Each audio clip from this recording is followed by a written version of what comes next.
Diversity is so important, especially when you look at the tech industry, because we're striving to win, we're striving to innovate, and we're striving to kind of keep going. I mean, it moves so fast.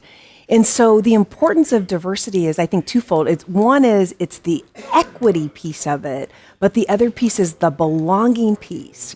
So it's important to get people in of differences and different perspectives. But as we all know, sometimes differences, there's tension or contention. And so I think it's important that not only you bring the diversity in, but you have a balanced workplace where people really feel like they can belong, because we have to innovate. And if you innovate fast, you win in the marketplace. Yeah. So how can diversity improve or increase profit? Oh, in so many ways. In fact, I just shared a statistic that when you see a 1% representative of diverse workforce, increase in diverse workforce, you can see in excess of a 3% increase in revenue. And the reason that happens is because differences help push people to think differently, to act differently, to behave differently. You get better collaboration, and we see that, more diverse teams can, there's a 35% increase in better outcomes. And so it's very, very important for people to be very intentional about making that happen. Yeah. So, Daniel, how is HP Sweden working with this area?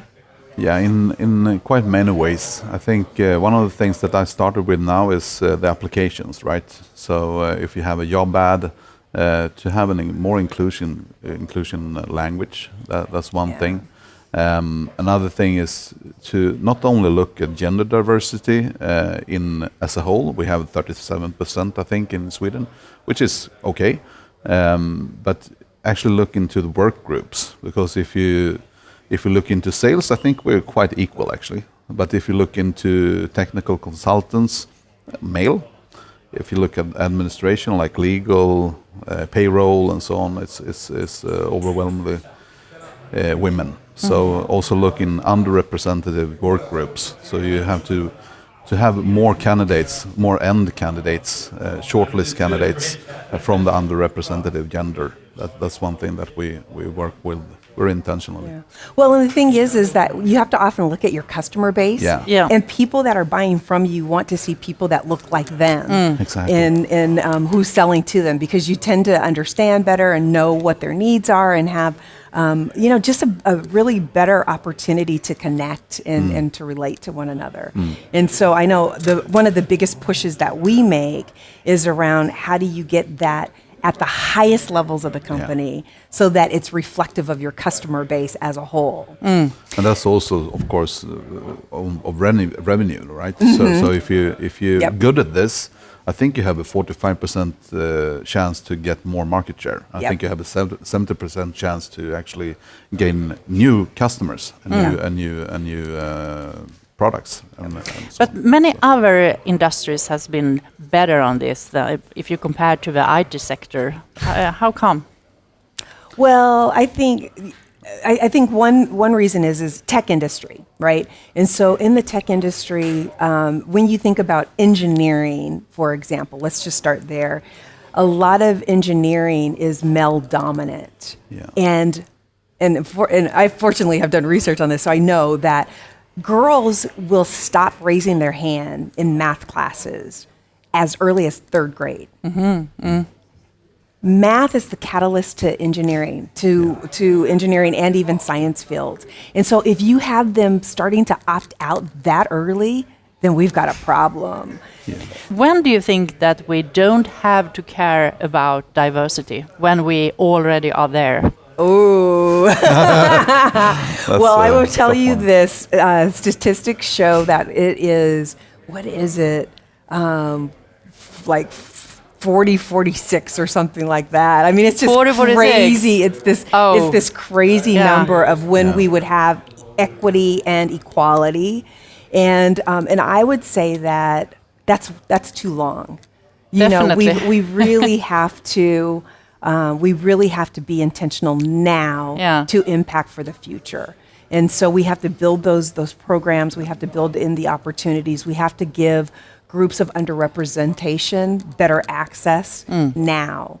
And I think that we can beat that.